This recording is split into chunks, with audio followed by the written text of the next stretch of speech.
on peut se rendre compte que tout est, que tout a été gardé, les détritus alimentaires, la vaisselle, voilà.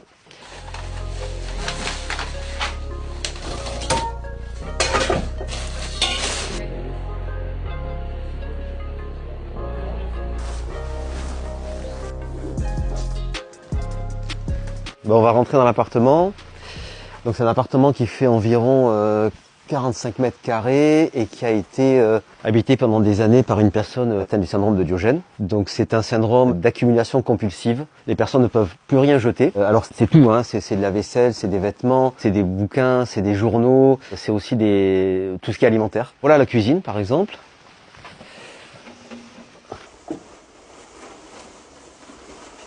Ouais, il y a pas mal de bouteilles. Ouais, oh là là.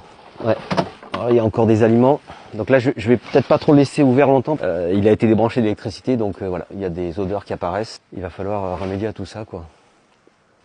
J'ai parlé ce matin avec le gardien qui était content de notre arrivée parce qu'effectivement les voisins commençaient à se plaindre des odeurs, quoi.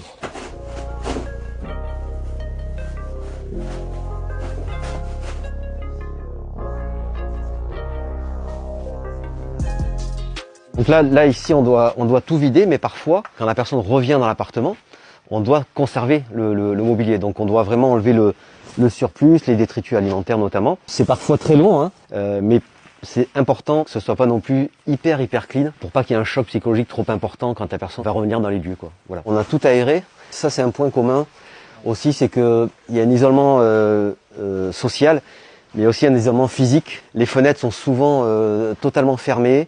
Voilà, il y avait des rideaux, il y avait même ce genre de choses un peu pour s'isoler de l'extérieur. Là, ça m'a l'air assez correct, on va dire. C'est plus là, dans le couloir, en fin de compte, qu'on va commencer à retirer le gros. Il y a peut-être des choses qui se cachent en dessous, donc on va voir. Ça fait 2 ans et demi, 3 ans. On fait ça, que je fais ça au quotidien.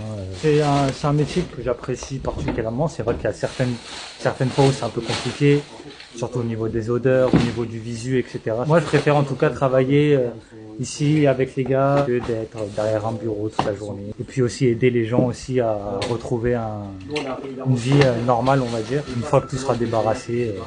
Voilà. Donc moi, c'est aussi ça qui me plaît dans ce métier-là. Alors la pire découverte qu'on ait faite, moi personnellement, c'était un chat, un animal mort qui était conservé dans le congélateur.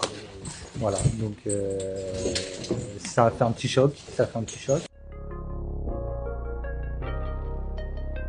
À la sortie d'hiver, on a été contacté pour une maison. C'était une grosse maison de 250 mètres carrés. Et on a sorti 380 mètres cubes. Les portes étaient totalement saturées par les déchets. Et les objets divers et variés. Il n'y a même pas les places pour marcher. Regarde ça. C'est tout comme ça. Et donc on a pu accéder par une fenêtre du haut, avec une échelle. Et d'ailleurs, c'est ce que faisait la personne atteinte du syndrome de Diogène, c'est ce qu'il faisait pour rentrer dans sa maison au quotidien, quoi. Donc, ça nous a pris un mois pour vider la maison. Après, ça ne veut pas dire que le syndrome soit plus important chez cette personne-là, hein. C'est tout simplement une question de place, hein. Voilà. Là, quand vous voyez un résultat pareil, c'est 15 ans, 20 ans de syndrome de Diogène. Voilà. Il faut pas dire que voilà, les gens sont sales. C'est venu petit à petit. À aucun moment on juge.